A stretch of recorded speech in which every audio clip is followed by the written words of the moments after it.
ये deep fake क्या है? मशहूर एक्ट्रेस रश्मिका मंदाना की वायरल डीप फेक वीडियो ने लोगों को ये सोचने पर मजबूर कर दिया कि क्या सच में टेक्नोलॉजी में हो रहा विकास इंसान के लिए वरदान है या अभिशाप। और आज ये चर्चा हो रही है डीप फेक की वजह से। देखिए, डीप फेक इस प्रकार के वीडियोस होते हैं जो दिखने में बिल्कुल असली लगते हैं। डीप फेक टेक्नोलॉजी की मदद से किसी भी इंसान का चेहरा बदल कर किसी दूसरे इंसान का चेहरा लगा सकते हैं। इस टेक्नोलॉजी में डीप लर्निंग का इस्तेमाल किया जाता है, जिसमें कंप्यूटर को इतना डाटा दिया जाता है कि कंप्यूटर खुद ब खुद फेक वीडियोस और इमेजेस में आउटपुट जनरेट करना शुरू कर देता है। डीप फेक का ज्यादातर इस्तेमाल पॉलिटिक्स और पोर्नोग्राफी में हो रहा है। वेस्टर्न देशों में कई बार बड़े बड़े लीडर्स के फेक वीडियोस वायरल करके झूठी खबरें फैलाई गई हैं। साथ ही पोर्नोग्राफी में किसी भी इंसान का चेहरा इस्तेमाल करके अश्लील वीडियोस या फिर फोटोज जनरेट किए जा सकते हैं। वैसे गाइस, इंसान टेक्नोलॉजी को तरक्की समझ के आगे बढ़ा रहा है, लेकिन ये हमारे लिए खतरा भी बन सकती है। आपका इसके बारे में क्या ख्याल है? कमेंट सेक्शन में जरूर लिखिएगा। दिल्ली में एक लड़की के साथ एक ऐसा स्कैम हो गया है जो आपका दिल दिला देगा।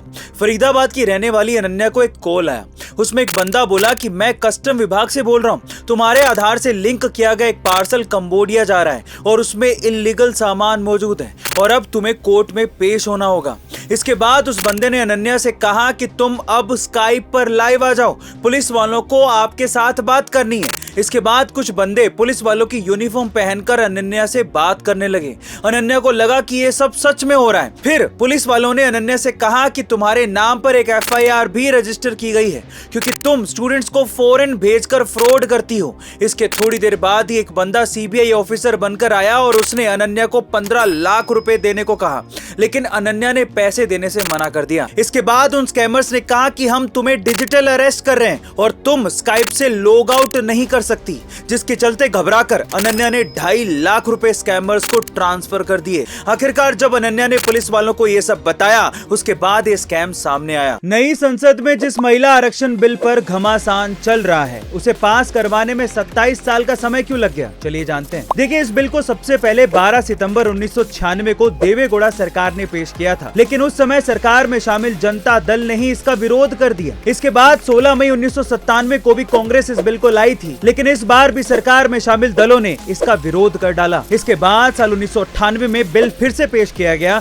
लेकिन उस समय RJD के नेता सुरेंद्र प्रसाद यादव ने लोकसभा स्पीकर से इस बिल की कॉपी छीनकर फाड़ दी थी और हंगामा मचा दिया था। 1998 के बाद से 2010 तक इस बिल को समर्थन न मिलने की वजह से ये बिल ठंडे बस्ते में पड़ा रहा और साल 2010 में मनमोहन सिंह सरकार के कार्यकाल में ये बिल राज्यसभा में तो पास हो गया, लेकिन लोकसभा में पास नहीं हो पाया। इतनी दिक्कतों के बाद आखिरकार अब मोदी सरकार के कार्यकाल में महिला आरक्षण बिल पास हो पाया है और मजे की बात तो ये है कि इस बार इसे विपक्षी नेताओं का भी समर्थन मिला है। इसीलिए कहते हैं कि मोदी है तो मुमकिन है। अगर किसी होटल के रूम में या फिर किसी चेंजिंग रूम में हिडन कैमरा लगा हो तो वो हमारे लिए बहुत बड़ी मुसीबत बन सकता है। अब प्रॉब्लम ये है कि कैमरास इतने छोटे होते हैं कि हमारी नेकेड आई से हम इसे देख ही नहीं सकते।